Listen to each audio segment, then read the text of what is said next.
Limited resources, unlimited resources, सैद्धांतिक अध्ययन, principle based study and application based study. तो what is the अर्थशास्त्र? Economy के अर्थशास्त्र के जनक जो है एडम स्मिथ है। जनक कौन है? Adam Smith. अर्थशास्त्र के जनक है एडम स्मिथ। उनके लोग वेल्थ ऑफ नेशन 1976 में प्रकाशित हुई थी। Wealth of nation, wealth of nation 1976 में रिलीज हुई। इनके सिद्धांत को भारतीय अर्थशास्त्र के जनक को वैश्विक कहते हैं। भारतीय अर्थशास्त्र के जनक विश्व को कहते हैं। विश्व भारतीय अर्थ है, भारतीय जो है भारतीय उसको विश्वेश्वरैया। ठीक है। अर्थशास्त्र का क्षेत्र, अर्थशास्त्र में आय के क्षेत्र कहते हैं 3 भागों में बांटा गया। एक तो है on the basis of economy activity, on the basis of work, on the basis of ownership, स्वामित्व।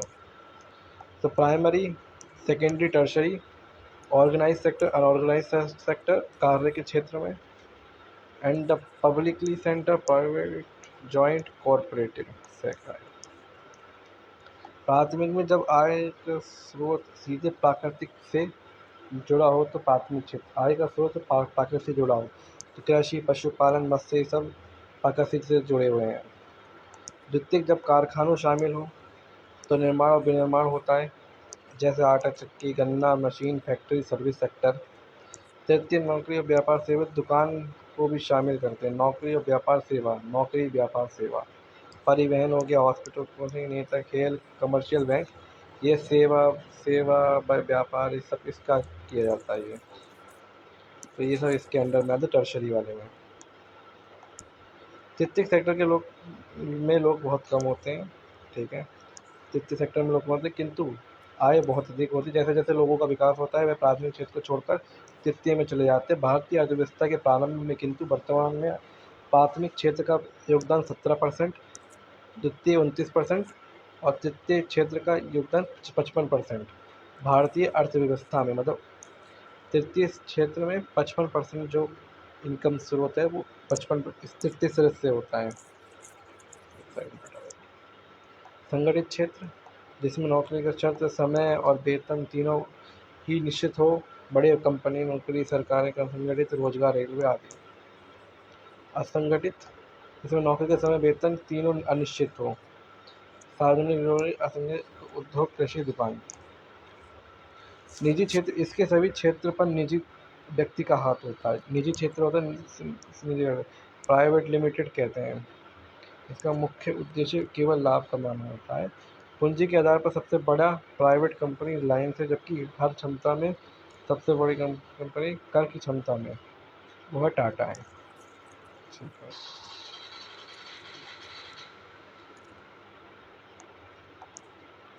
सार्वजनिक क्षेत्र में इसे पूरी तरह सरकार का अधिकार होता है। सार्वजनिक क्षेत्र पूरी तरह सरकार का होता है। इसे पब्लिक सेक्टर भी कहते हैं। ये विकास होता है, समाज कल्याण के लिए होता है। सबसे बड़ी पब्लिक क्षेत्र में कंपनी रेलवे और महारत्न है। पब्लिक सेक्टर, सार्वजनिक क्षेत्र, रेलवे और उसकी पीपीई, निजी और सार्वजनिक दोनों को भागीदारी होती है। पीपीपी निजी और सार्वजनिक दोनों की भागीदारी होती है। पब्लिक प्राइवेट पार्टनरशिप कहते हैं। Public private partnership. वर्तमान में भारत में सबसे तेज पीपीपी का विकास हो रहा है। उदाहरण है मेट्रो। सर निजी और सार्वजनिक दोनों भागीदार होते हैं, पब्लिक प्राइवेट पार्टनरशिप कहते हैं। ठीक है। सरकारी कॉर्पोरेट, जब किसी कंपनी की नीति निर्देशक सरकार देती है तो कॉर्पोरेटिव कहते हैं। दिशा निर्देशक सरकार देती है तो कॉर्पोरेटिव कहते हैं। कॉर्पोरेटिव बैंक, कॉर्पोरेटर का संचालन कई लोगों के समूह द्वारा होता है। पूंजी, भूमि, श्रमिक, उद्यमी, 4 कारक होते हैं उत्पादन के। पूंजी, इसमें उत्पादन में लगाया गया धन पूंजी कहलाता है। ऋण के रूप में भी हो सकता है। जिस स्थान पर उत्पादन किया जाता है उसे भूमि कहते हैं। उसे किसान के आधार पर भी होता है, किराए के स्थान पर भी हो सकता है। भूमि, श्रमिक, मजदूर, श्रमिक काम करते कंपनी का उद्योग होता है। तो इस उत्पादन के 4 कारक होते हैं, पूंजी, भूमि, उद्यमी, श्रमिक। फिर हम बात करते हैं हस्तक्षेप, पूंजीवाद, हस्तक्षेप, बाजार शक्तियाँ मांग और आपूर्ति निजी स्वामित्व के लिए वो काम करती हैं। ऐसा अमेरिका कनाडा हो गई। हस्तक्षेप, बाजार शक्तियाँ मांग पूंजीवादी होती, capitalist economy. Samajwadi socialist economy,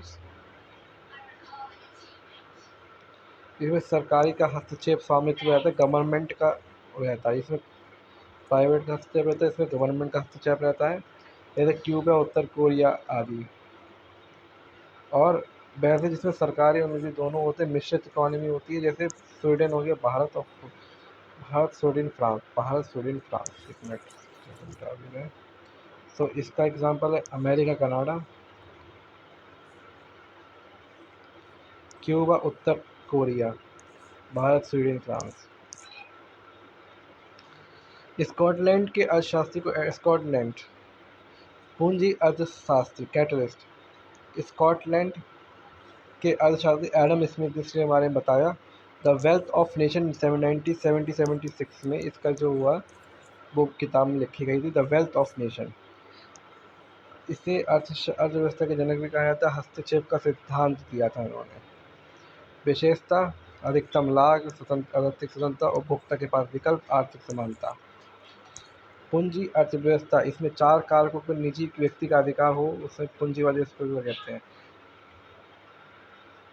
जब उत्पादन के सभी 4 कारकों पर पूंजीवादी का व्यक्ति का अधिकार होता है तो पूंजीवादी अर्थव्यवस्था कहते हैं। जापान, यूएसए, सिंगापुर, चीन पूंजी अर्थव्यवस्था के विकास तेजी से होता है। USA, Singapore. इसमें गरीब को ध्यान में न रखकर बाजार को ध्यान में रखा जाता है। अच्छा,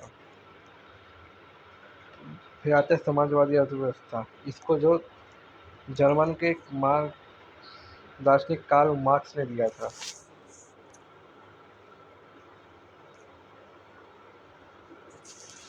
पुस्तक है द कैपिटल, यानी कि ये 1867 में इसमें लिखी गई थी। 1867 में सोवियत संघ और चीन ने मिली इसका जो प्रयोग कर रहा है, सोवियत संघ और चीन ने लिया। समाजवादी अर्थव्यवस्था, Karl Marx, German Karl Marx, 1883 से 1883।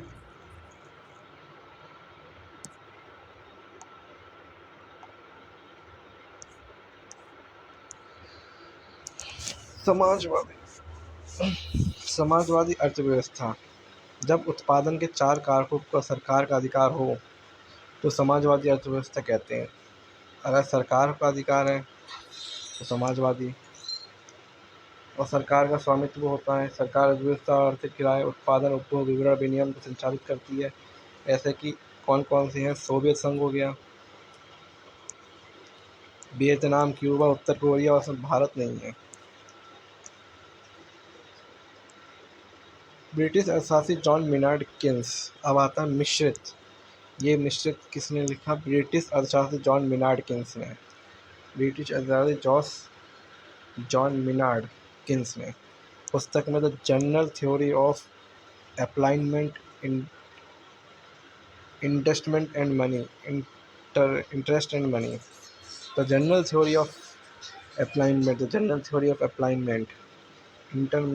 इंटरेस्ट एंड मनी, उद्देश्य जन कल्याण, राज्य, आर्थिक नियोजन, समाजवादी न्याय। 1929 में वैश्विक महामंदी की इसका कारण क्या था? पूंजी से वैश्विक महामंदी। मिश्रित अर्थ, जब उत्पादन के 4 कारकों पर निजी और सार्वजनिक दोनों का अधिकार हो तो मिश्रित। वैसी अर्थव्यवस्था जिसमें परंपरागत और आधुनिक विधियों का प्रयोग हो उसे द्वैध, आधुनिक और परंपरागत विधियों का प्रयोग हो तो उसे द्वैध अर्थव्यवस्था कहते हैं। समांतर अर्थव्यवस्था, काला धन अत्यधिक बढ़ जाने के कारण समांतर अर्थव्यवस्था कहते हैं। काला धन इम्पोर्टेंट है, दिस इज इम्पोर्टेंट। काला धन अत्यधिक बढ़ जाने के कारण समांतर अर्थव्यवस्था कहते हैं। जब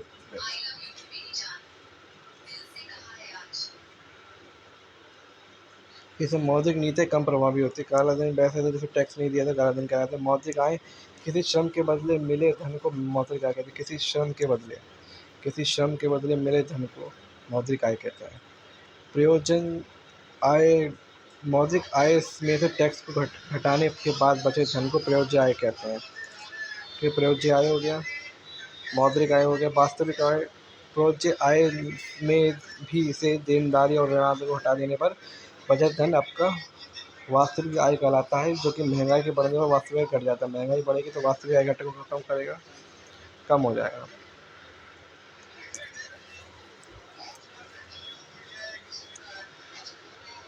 जैसे मौद्रिक आय अगर 1 लाख है तो उसका प्रयोज्य आय क्या हो जाएगा, अपना प्रयोज्य आय जो है टैक्स कट गया 70,000 रुपये बचा, और उसमें से तुमने 4,000 रुपये किराए पर दे दिया अपने, तो वो 70,000। राष्ट्रीय आय क्या होता है, किसी देश के अंदर सभी घटक सरकारी और निजी से मिलने वाली कुल आय की योग के राष्ट्रीय आय कहलाता है। ठीक है।